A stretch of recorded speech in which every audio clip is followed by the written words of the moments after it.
Ellen. This is Elena, and we're back again to tell you a little bit more about what touching essence entails, what this body of work that is always evolving includes at this day in time. And the chakra system, which so many people know now because of yoga and Ayurveda, is one of our maps. Another map is the meridian system from Chinese medicine. Daniela is a practitioner of traditional Chinese medicine and has an acupuncture practice along with her touching practice.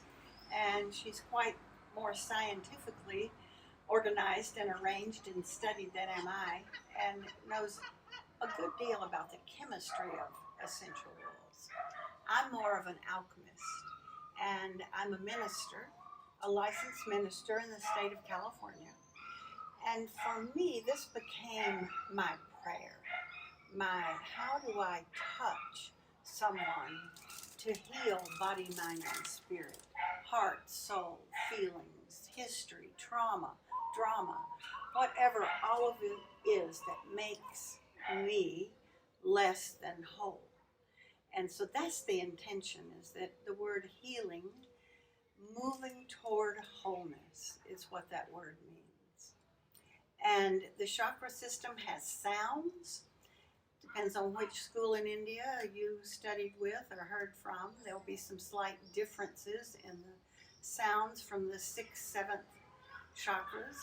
We work with the 8th chakra also, which is the aura that surrounds every living entity on this planet, whether they're four-legged or two-legged or winged or slithery crawlies.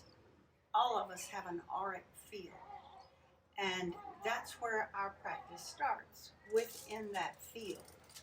And as we enter it, with our mind in our hands, our heart in our hands, our ears in our hands, listening deeply and sensing for warmth.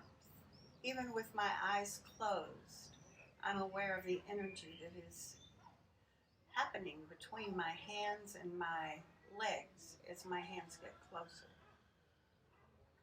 So we work with the energy field and then the,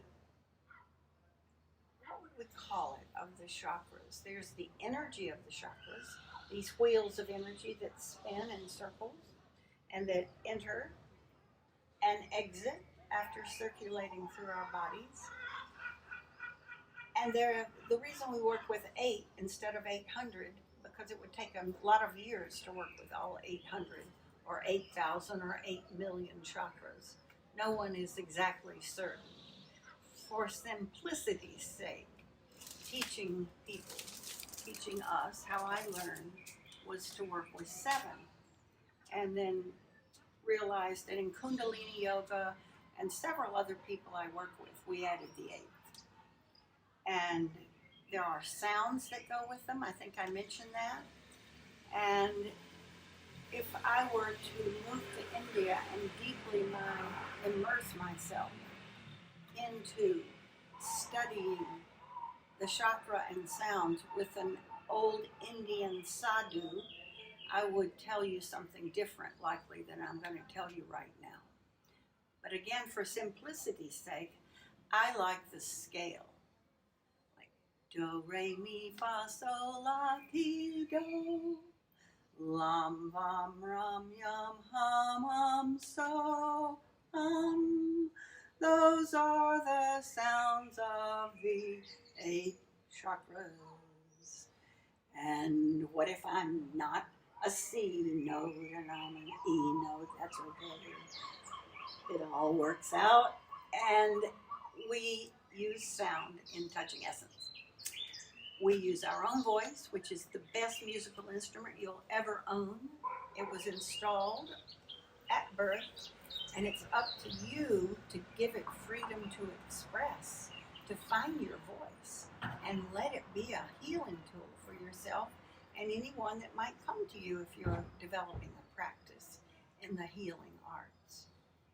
And it can be a bowl. You see over there on the table? There's a Tibetan bowl and a mallet, and there's a, Eleanor, will you pick up that little ball? Yes. This is called a Bali dream ball. Can you hear it?